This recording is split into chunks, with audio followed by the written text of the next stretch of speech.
Remittance নিয়ে কিছু কথা। ব্যাংকার ও এমএফএস প্রোভাইডারদের কর্মকর্তারা জানান, 18 জুলাই মধ্যরাত পর্যন্ত ইন্টারনেট বন্ধ থেকে রেমিটেন্স সংগ্রহ বন্ধ ছিল। খবরটা একেবারেই নতুন খবর, দ্য ডেইলি স্টারের 26 জুলাইয়ের। দেশে 5 দিনের জন্য ইন্টারনেট বন্ধ থাকায় ব্যাংক ও মোবাইল আর্থিক সেবা প্রতিষ্ঠান রেমিটেন্স সংগ্রহে প্রভাব পড়েছে।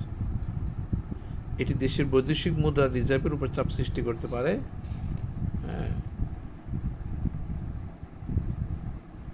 কিন্তু ব্রডব্যান্ড ইন্টারনেট সেবা ও আংশিক চালুর পর ব্যাংক ও এমএফএস এর রেমিটেন্স সংখ্যা স্বাভাবিক তুলনায় কমেছে। খাত সংশ্লিষ্টরা বলেছেন, স্বাভাবিক সময়ে প্রতিদিন প্রায় 80 মিলিয়ন থেকে 100 মিলিয়ন ডলার রেমিটেন্স বাংলাদেশে পাঠানো হতো। 80 মিলিয়ন ডলার, 1 মিলিয়ন ডলার। হ্যাঁ, 1 মিলিয়ন ডলারে কত টাকা? বাংলা কত টাকা? 1 মিলিয়নের ডলার হচ্ছে 10 লক্ষ ডলার।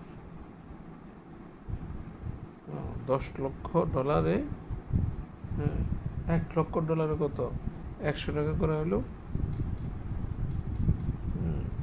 হিসাবটা করা একটু সময় সাপেক্ষ বিষয়। হ্যাঁ, তো 1 লক্ষ ডলারে 100 টাকা করে হইলেও তো কত? 1 লক্ষ ডলারে 100, মানে 100 কোটি টাকা। হিসাবে কম বলতে পারে, আমি তো পণ্ডিত না।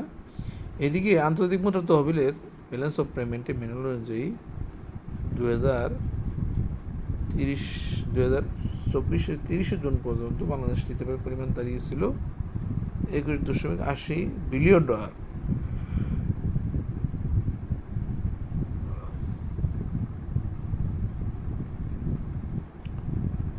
পরে কি লিখছে?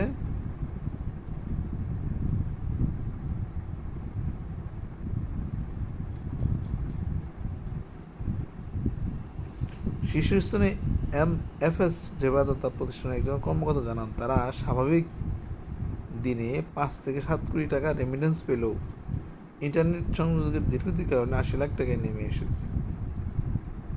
5 থেকে 7 কোটি রেমিটেন্স পেলেও, এটা কি ডলার না টাকা? গত 1 জুলাই থেকে 13 জুলাই পর্যন্ত বাংলাদেশের রেমিটেন্স এসেছে কত? 978 মিলিয়ন ডলার। তার বেশিরভাগ আসে কোথা থেকে? ইসলামী ব্যাংকের মাধ্যমে আসে।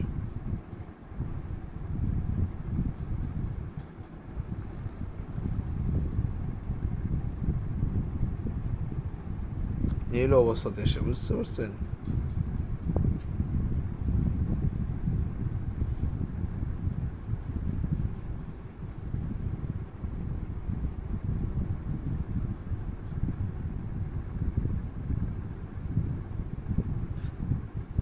আমি এটা সার্চ দিয়েছিলাম, যে এই খবরটা আমি পাইছিলাম, দেখি রেমিটেন্সের কী অবস্থা। তাহলে এখানে মূল যেটা হইল, এখানে মূল খবরটা হচ্ছে 1 জুলাই থেকে 13 জুলাই পর্যন্ত গন্ডগোল আগ পর্যন্ত 978 মিলিয়ন ডলার টাকা পাইছে। অনেক টাকা পাইছে সরকার গো। এদিকে তো সরকারে স্বাভাবিক সময়ে আসতো 100 মিলিয়ন ডলার, বুঝছেন? আর এখন কমছে।